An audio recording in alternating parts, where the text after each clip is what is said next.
So you asked for it, so I'm going to do one anyway. I wasn't going to, but yeah, so this is the Hitachi television that I bought several months ago during lockdown in the UK. It was the cheapest TV at the time for a 58-inch 4K TV. Yeah, let's get started.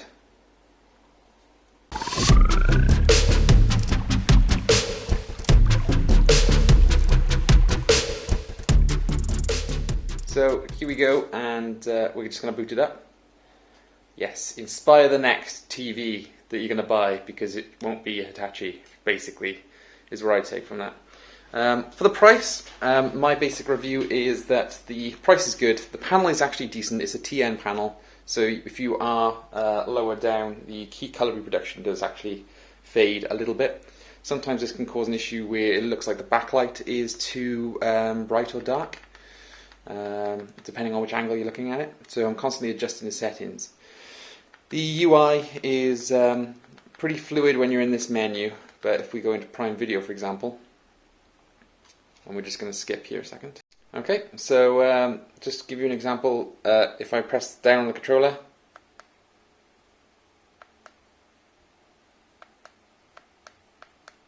oh, right, sorry, I have to put it there, so you can see when I click. Doesn't seem like a long delay, but there you go, we're loading. And this is wired up, this isn't using the internal Wi-Fi, this is actually using the Ethernet cable. And yes, you can see it's a little bit slow for my liking personally, but you know, for the price you can't really go wrong. What I've done is actually attach a Fire Stick to the back, which if you can see here, is by there. Yeah, it's much better for the Fire Stick. However, HDR on the Fire Stick, even though this television does have Dolby Vision, let me just mute this a second and just play this as an example. So yeah, Dolby Vision makes everything kind of very dark, but in some scenes looks very grey. It's not really, is that some of these not very supported apps, if I skip to the end of this, come across lots of little very weird bugs. So let's just keep going. As you can see, it's not the quickest. Keep going. So one thing I do miss is the magic remote from my previous TV. I'll go over the remote in a second. It does the trick, and the layout's okay. But it seems like the most sensitive button on the remote is the power button of all things, which is quite annoying. Right, so let's see if this does this now. This is a visual bug, but we'll see if it happens. Okay. So where it comes up with the play next in the bottom right hand corner.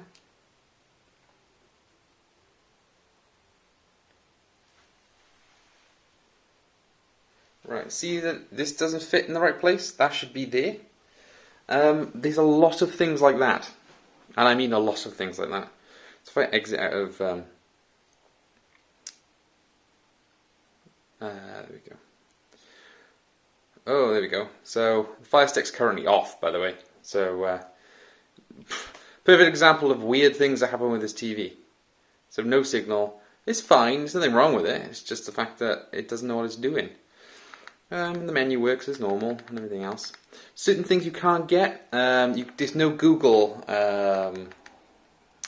store for videos or films if you want to watch that, which once again shouldn't affect many people. For me personally, I do watch and rent films and some TV shows on Google Play.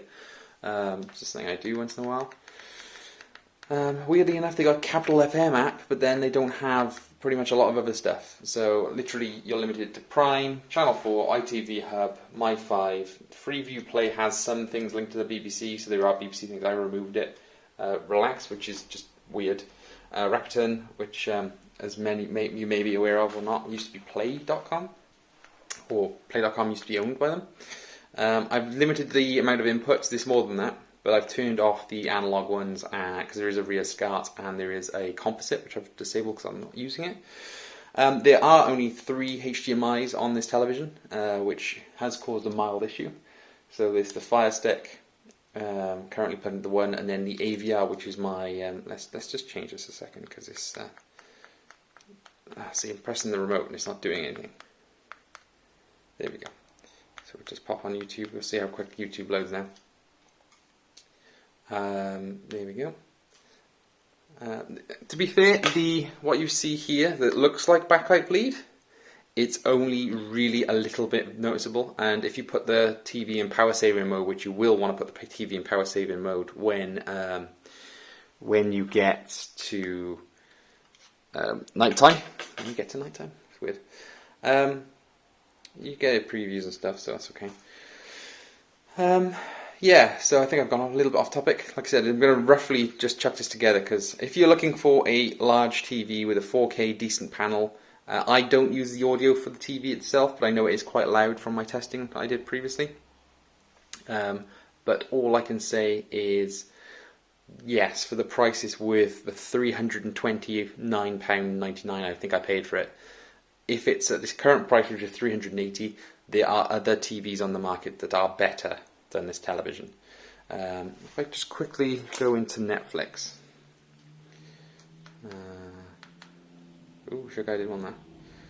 But if we go into the room's quite bright, so it's not ideal to be honest. I just need some Dolby.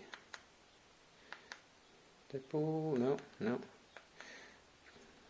Sorry about this. So if we chuck in, say, season 2, because they would have got that down. Oh, actually, no, season 3. Why not? Okay.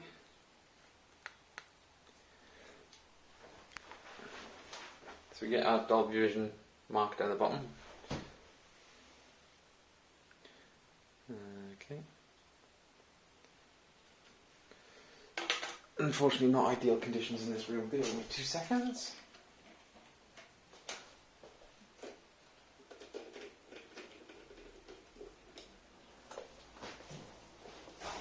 Here we go.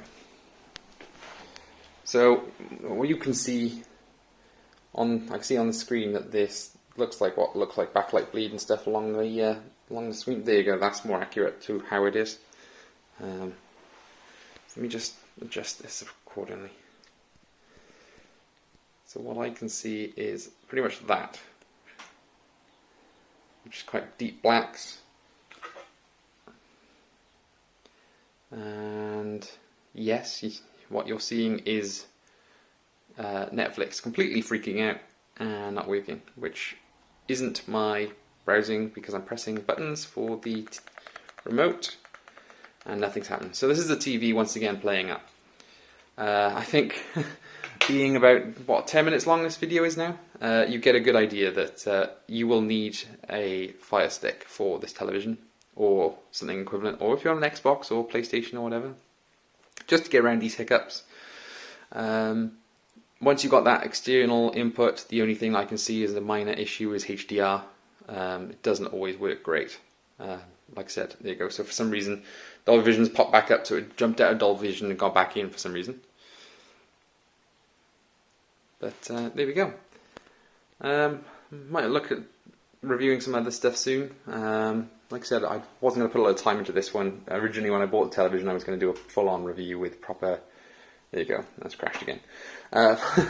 Full-on review of all the characteristics of the television. It took me an age to get the brightness and contrast and colours to what I believe is accurate. I didn't use a actual device to measure the accuracy of the screen. There was very little point. This was not going to get anywhere close to 100% sRGB settings. It was just going to be the blacks are deep. There you go. TV's gone completely off now, and it's rebooted. I think this is a good point to end the review because yeah. Thanks for watching. Hit subscribe. I probably might get some things over Christmas that I might review or chuck on. Might do some other random videos here and there. So yeah, Thanks for watching.